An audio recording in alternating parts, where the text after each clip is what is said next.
ሰላም ጤና ይስጥልኝ። አቤል ፎክስ ከአቤል ፎክስ የዩቲዩብ ቻናል አቤል ወርቁ ነኝ። ኢራን በእስራኤል ጥቃት ለተገደሉባት ወታደራዊ አዛዦቿ እንግዲህ ብሔራዊ የቀብር ስነስርዓት አካሂዳለች።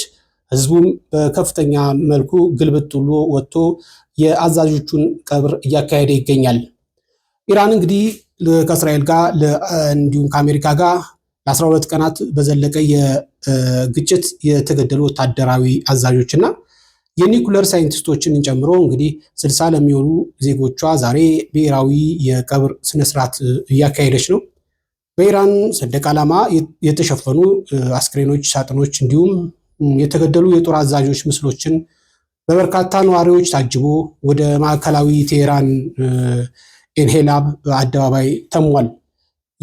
እንግዲህ የቀብር ስነስርዓቶቻቸው እየተፈጸሙ ካሉ መካከል የኢራን ጦር አዛዥ ኃይሎች ጦር አዛዥ ጠቅላይ ኢታማዦር ሹም የሆኑት መሐመድ ባግሄሪ አንዱ ናቸው። በእስራኤል ጥቃት የተገደሉት መሐመድ በጠቅላይ ኢታማዦር ሹምነታቸው የአገሪቱን ጦር እንዲሁም የኢራን አብዮታዊ ዘብ ዋነኛ መሪ ነበሩ። ጥቁር ልብስ የለበሱ በርካታ ሀዘንተኞች መፈክራቸውን በማሰማት የኢራንን ሰንደቅ ዓላማ በማውለብለብ እናም የተገደሉ ሰዎችን ምስል ይዘው እንግዲህ በአደባባይ ላይ ታይተዋል። በዛሬው ዕለት ታዲያ ቀብራቸው የሚፈጸመው ሌላኛው የኢራን አብዮታዊ ዘብ ዋነኛ አዛዥ የነበሩት ሁሴን ሳላሚ ናቸው።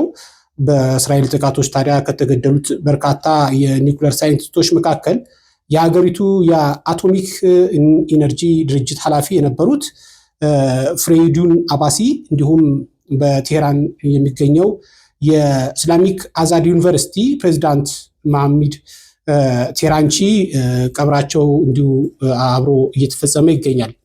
ሌሎች እንግዲህ በዚህ ግጭት የተገደሉት ጎላምዲ ራሺድ የኢራን ጥምር ወታደራዊ እንቅስቃሴዎችን የሚያስተባብረው የአብዮታዊ ዘብ ካታም አል አንቢያ የተሰኘው የማዕከላዊ ዋና መስሪያ ቤት ኃላፊ ሌላኛው ናቸው።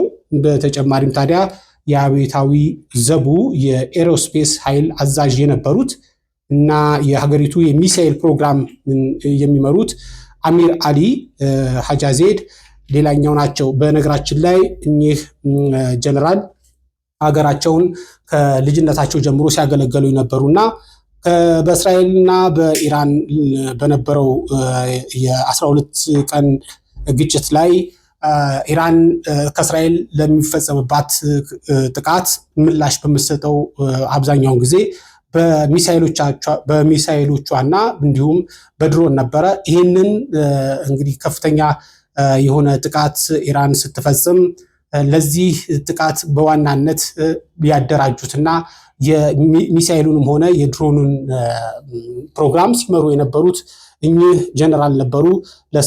ለኢራን ከፍተኛ የሆነ ጉዳት ነው የሚባለው። በተለይ የእኚህ ጀነራል በዋናነት ይጠቀሳል። እንግዲህ የአሜሪካን ፕሬዚዳንት ዶናልድ ትራምፕ ኢራን ላይ ድጋሜ ጥቃት ለመፈጸም ፍጹም እንደማያወላውሉ ታዲያ በትናንትናው ዕለትም ተናግረዋል። በዋይት ሃውስ ጋዜጣዊ መግለጫ ላይ ከቢቢሲ ለቀረበላቸው ጥያቄ ምላሽ የሰጡት ፕሬዚዳንት ዶናልድ ትራምፕ ኢራን ዩራኒየም በከፍተኛ ደረጃ ማበልጸጓ ስጋት ፈጥሯል የሚል እንግዲህ የተረጋገጠ መረጃ ከደረሳቸው ያለምንም ጥያቄ በሀገሪቷ ላይ ጥቃት እንደሚፈጽሙም ገልጸዋል። ዳግመኛም ያንን የሚያስፈራ ቦምብ ለመጣል ምንም እንደማያወላውሉም የተናገሩት ዶናልድ ትራምፕ የኢራን የኒውክለር ይዞታዎቻቸውን ወድሟል የሚል አቋማቸው አሁንም እንደጸኑ ነው።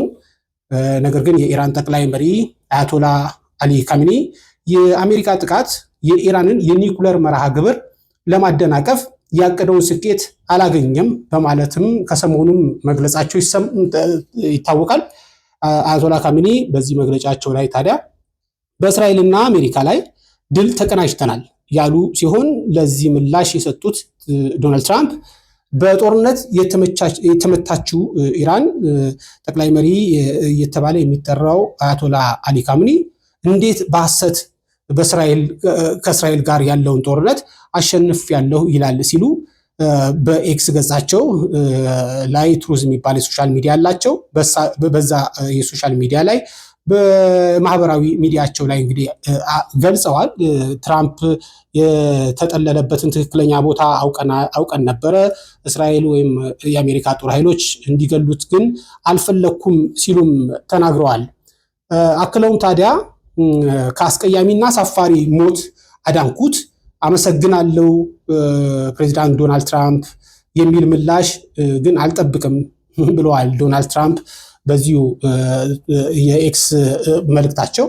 የኢራን የውጭ ጉዳይ ሚኒስትር አባስ አግራቺ ታዲያ በበኩላቸው ትራምፕ የካሚኒን ክብር ዝቅ የሚያደርግ አስተያየቶችን ከመስጠት እንዲቆጠቡ እንግዲህ ለዶናልድ ትራምፕ አስጠንቅቀዋል።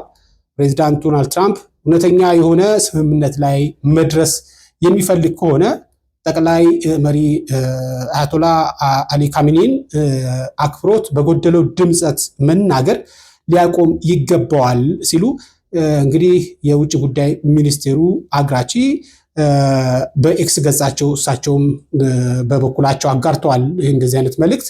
አክለውም ታዲያ የሚሳኤሎቻችንን ኃያልነት ያልቻለችው የእስራኤል መንግስት ወደ አባቷ ማለትም ወደ አሜሪካ ከመሮጥ ውጪ ምንም አማራጭ እንደሌላቸው ታላቁና ኃያሉ የኢራን ህዝብ ለዓለም አሳይቷል ብለዋል። ይህ ህዝብ ዝልፊያና ማስፈራራቶችንም እንደዚሁ ዝም ብሎ አይመለከትም ብለዋል የውጭ ጉዳይ ሚኒስትሩ አግራቺ። የውጭ ጉዳይ ሚኒስትሩ በተጨማሪም አሜሪካ በሀገራቸው በፈጸመችው ጥቃት የኒውክሌር ይዞታዎቻቸው ላይ ከባድ ጉዳት ማድረሳቸውንም ታዲያ በሐሙስ ዕለት በሰጡት መግለጫም መግለጻቸው ይታወሳል።